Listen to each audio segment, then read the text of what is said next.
सर्दियों की सबसे ख़ास मिठाई है ये गोंद बाग। गोंद ख़ासकर सर्दियों में खाया जाता है क्योंकि इसकी जो तासीर होती है वो गर्म होती है। तो सर्दियों में खाना ये बहुत ही फ़ायदेमंद होता है। गोंद को आप या तो लड्डू में डालकर या फिर इस तरीके से गोंद पाक बनाकर खा सकते हैं। इसका एक पीस अगर आप रोज़ खाते हैं तो आपकी हड्डियाँ मजबूत होंगी, इम्यूनिटी बढ़ेगी और जो भी शरीर में कमज़ोरी है वो दूर होगी। तो आज मैं आप लोगों के साथ गोंद पाक बनाने की बहुत ही आसान सी रेसिपी शेयर करूंगी, जिसे अगर आप पहली बार भी बना रहे हैं तो भी आप पहली बार में ही इसे एकदम परफेक्ट बनाकर तैयार कर सकते हैं। इसे बनाने के लिए आपको ना तो कोई मेज़रमेंट की ज़रूरत है, मिनटों में आप इसे बनाकर तैयार कर सकते हैं और खाने में बहुत ज़्यादा टेस्टी बनता है। तो चलिए बनाते हैं। तो इसे बनाने के लिए सबसे पहले हम गैस पर एक कढ़ाई रखेंगे। अब यहाँ पर मैं ले रही हूँ 1 कटोरी घी। सभी चीज़ें हम इसी कटोरी से नाप कर लेंगे, तो आपको इसमें ग्राम वगैरह से नापने की ज़रूरत नहीं है। आप कोई भी कप या कटोरी सेट कर लीजिएगा। घी को मेल्ट होने देंगे। जैसे ही घी मेल्ट होगा, अब यहाँ पर मैं ले रही हूँ उसी कटोरी से नाप कर गोंद। तो ये बबूल गोंद है जिसे एडिबल गम भी कहते हैं। तो 1 कटोरी ही मैंने यहाँ पर गोंद लिया है। गोंद को इस घी में थोड़ा थोड़ा डालकर इस तरीके से फ्राई करेंगे। पूरा गोंद घी में एक साथ नहीं डालना है, इस तरीके से हम बैचेस में थोड़ा थोड़ा डालकर गोंद को फ्राई कर लेंगे। अगर पूरा गोंद एक साथ डाल देंगे तो इसकी गांठें पड़ जाएंगी और ये अंदर से कच्चा रह जाएगा। इस तरीके से थोड़ा थोड़ा गोंद डालने से एक तो घी का कम यूज़ होता है और जो गोंद है वो भी अच्छे से फ्राई हो जाता है।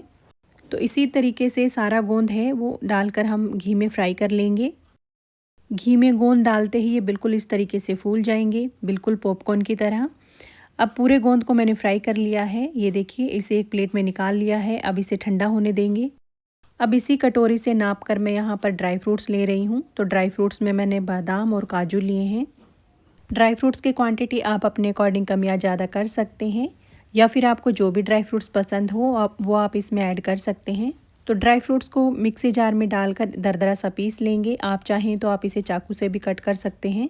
अब इन पीसे हुए ड्राई फ्रूट्स को एक बर्तन में निकाल लेंगे। अब वही वाला मिक्सी जार फिर से लेंगे। इसमें डालेंगे इलायची के दाने। तो इलायची को मैंने छिलका हटाकर डाल दिया है। अब इसमें डालेंगे आधा चम्मच सौंठ पाउडर यानी कि ड्राई जिंजर पाउडर। अब यहाँ पर मैं ले रही हूँ ये जायफल।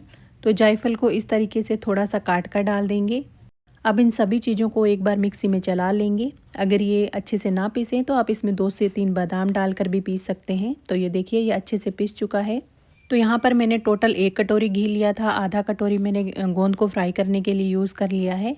अब जो बाकी बचा हुआ आधा कटोरी घी है उसमें से 4 चम्मच घी इस कढ़ाई में डालेंगे। अब इस घी को मेल्ट होने देंगे। जैसे ही घी मेल्ट होगा, इसमें हम ऐड करेंगे गेहूं का आटा। तो 1 कटोरी ही मैंने यहाँ पर गेहूं का आटा लिया है। आप घर में रोटी बनाने के लिए जो गेहूं का आटा यूज़ करते हैं वही वाला आटा ले लीजिएगा। अब आटे को घी में डालकर इस तरीके से लगातार चलाते हुए भून लेंगे। अगर आपको ये आटा हल्का सा ड्राई लगे तो आप 1 से 2 चम्मच जो घी बच गया है कटोरी में वो आप इसमें ऐड कर सकते हैं। लेकिन जैसे जैसे इसे हम भूनते जाएंगे ये जो आटा है वो घी छोड़ देगा। गैस की फ्लेम को लो टू मीडियम रखेंगे और 6 से 7 मिनट इस तरीके से लगातार चलाते हुए आटे को घी में भून लेंगे। तो ये देखिए, घी में आटा अच्छे से भुन चुका है। बस इतना ही कलर इसका चेंज करना है। अब इसमें हम डालेंगे 1 कटोरी डेसिकेटेड कोकोनट यानी कि नारियल का बुरादा। ये नारियल का बुरादा आपको आसानी से किसी भी ग्रोसरी स्टोर पर मिल जाएगा। अगर आपके पास ये वाला डेसिकेटेड कोकोनट ना हो तो आप सूखे नारियल को कद्दूकस करके इसमें डाल सकते हैं। अब आटे के साथ इसे हल्का सा भून लेंगे। अब यहाँ पर मैं उसी कटोरी से नाप कर 1 कटोरी ही ले रही हूँ मिल्क पाउडर। आप किसी भी ब्रांड का मिल्क पाउडर ले सकते हैं, ये भी आपको आसानी से ग्रोसरी स्टोर पर मिल जाएगा। आप चाहें तो आप मिल्क पाउडर की जगह 1 कटोरी मावा भी डाल सकते हैं, लेकिन मावा और मिल्क पाउडर का सेम ही टेस्ट रहेगा, कोई फ़र्क नहीं होता है। आज मैं यहाँ पर आपको इंस्टेंट गोंद पाक बनाना बता रही हूँ, इसलिए मैंने इसमें मिल्क पाउडर डाला है। आप चाहें तो आप इसमें मावा भी डाल सकते हैं। जब इसमें मिल्क पाउडर अच्छे से मिक्स हो जाए तब हमने जो ड्राई फ्रूट्स पीस कर रखे हैं वो भी इसमें डाल देंगे और इन्हें भी लो फ्लेम पर इस तरीके से हल्का सा भून लेंगे। अब हम गैस को बंद कर देंगे। अब हमने जो इलायची, जायफल और सौंठ को पीस कर रखा है वो भी इसके अंदर डाल देंगे। इसी के साथ 1/4 चम्मच डालेंगे काली मिर्च का पाउडर। आटा है वो अभी भी गर्म है और कढ़ाई भी गर्म है, तो इसमें हमने बाकी चीज़ें डाली हैं वो भी इसके साथ पक जाएंगी। तो अब अंदाज़ा लगाना है कि हमें इसमें कितना मीठा ऐड करना है। तो हमने 1 कटोरी इसमें आटा ऐड किया है, 1 कटोरी गोंद, 1 कटोरी नारियल पाउडर, 1 कटोरी मिल्क पाउडर और साथ ही मैंने इसमें 1 कटोरी ही ड्राई फ्रूट्स डाला है। मतलब सब मिलाकर के मैंने यहाँ पर 4 से 5 कटोरी सभी चीज़ें ली है। उसका हमें यहाँ पर 1/3 मीठा लेना है। तो आज इस गोंद पाक को मैं गुड़ से बना रही हूँ, तो 1.5 कटोरी गुड़ मैंने इस तरीके से छोटे टुकड़ों में काट कर डाल दिया है। अब इसमें 2 से 3 चम्मच के लगभग पानी डाल देंगे। अब यहाँ पर हमें चाशनी वगैरह बनाने का झंझट नहीं लेना है, बस गुड़ को मेल्ट होने देंगे। पहले मैंने गैस की फ्लेम को हाई किया हुआ है। हाई फ्लेम पर एक बार गुड़ मेल्ट हो जाएगा तब हम गैस की फ्लेम को बंद कर देंगे। तो ये देखिए अच्छे से गुड़ है वो पिघल चुका है। इतना ही इसे पिघलाना है, इसे पकाना बिल्कुल भी नहीं है। अब हम गैस को बंद कर देंगे। अब दूसरी साइड हमारा जो गोंद है वो भी ठंडा हो चुका है। ये देखिए ये बिल्कुल पॉपकॉर्न की तरह फूल चुके हैं। जब ये गोंद इस तरीके से ठंडा हो जाएगा तब इस गोंद में से हम थोड़ा सा गोंद एक कटोरी में निकाल लेंगे। इस गोंद को हम बाद में यूज़ करेंगे। अब इस गोंद को हमें तोड़ना है, तो आप कोई भी इस तरीके से कटोरी ले लीजिए और कटोरी से इस तरीके से दबा दबा कर इसे तोड़ना है। इसे मिक्सी में बिल्कुल भी पीसने की गलती मत करिएगा और ना ही इसे मामदस्ते में कूटिएगा, क्योंकि इसका घी है वो अलग हो जाएगा। इस तरीके से कोई ग्लास या कटोरी ले लीजिएगा और इसे दबा दबा कर इस तरीके से तोड़ लीजिएगा। ये बहुत ही आसानी से टूट जाता है। अगर कोई गोंद साबुत रह जाए तो कोई दिक्कत नहीं है, बिल्कुल चूरा इसका नहीं करना है। इस तरीके से इसे मोटा मोटा तोड़ लेंगे। अब इस गोंद को सभी चीज़ों के साथ कढ़ाई में डालकर इस तरीके से मिक्स कर लेंगे। कढ़ाई को मैंने गैस से नीचे उतार रखा है।